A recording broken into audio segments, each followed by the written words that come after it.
Sebelumnya, Assalamualaikum warahmatullahi wabarakatuh. Di sini saya akan mempresentasikan hasil presentasi dari kelompok 7 yang beranggotakan 1. Latifah Cahya Pertiwi, 2. Kamelia Rahmawati, 3. Dino Fathan Amfitra. Metode istidlal Al-Imam Syafi'i. Dalam menetapkan metode istinbat, Al-Imam Syafi'i menjadikan landasan fikihnya adalah Al-Quran, Sunnah, Ijma', Qiyas, dan Istisab. Suatu terobosan yang khas dari Imam Syafi'i adalah sifat kehati-hatian atau ikhtiyat apabila ada dua dalil yang sama kuat. Biografi Imam Syafi'i. Nama lengkapnya adalah Abu Abdillah Muhammad bin Idris Asy-Syafi'i.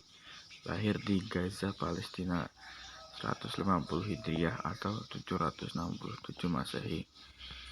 Seorang ahli hadis, ulama, mujtahid, ahli bahasa Arab, ahli tafsir, ahli fikih. Perkembangan mazhab Syafi'i. Zaman pertentangan antara ahlul hadis dan ahlul ra'yi. Kedatangan Imam Syafi'i di Baghdad. Masa perkembangan dan pemikiran mazhab Syafi'i. Pandangan Imam Syafi'i terhadap ijtihad. Imam Syafi'i meyakini bahwa seluruh peristiwa yang muncul dapat dicarikan jawaban hukumnya melalui Al-Quran. Imam Syafi'i tidak hanya mengatakan pentingnya ijtihad untuk menyelesaikan masalah-masalah hukum yang secara implisit tidak disebutkan dalam Al-Quran, tetapi ia juga telah merumuskan langkah-langkah hidup sehat yang harus ditempuh oleh seorang mujtahid. Imam Syafi'i menekankan kepada murid-muridnya supaya tidak taklid. Imam Syafi'i dikenal sangat berupaya menjaga kemurnian tauhid. Secara sosial hukum Islam. Penggunaan perspektif perbandingan dengan menjelaskan subjek atau tema tertentu. Membandingkan dinamika hukum Islam di antara satu negara muslim dengan negara muslim lainnya.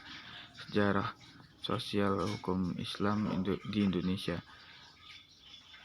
Sejarah sosial hukum Islam dengan substansi yang dibahas. Metodologi yang digunakan bidang ini sangat dibutuhkan tidak hanya dalam pengembangan kajian dan penulisan sejarah sosial hukum Islam itu sendiri, baik di Indonesia maupun di negara-negara muslim lain, tetapi juga dalam pembahasan dan perumusan ijtihad baru. Sekian presentasi dari kami. Apabila ada kesalahan mohon dimaafkan. Wassalamualaikum warahmatullahi wabarakatuh.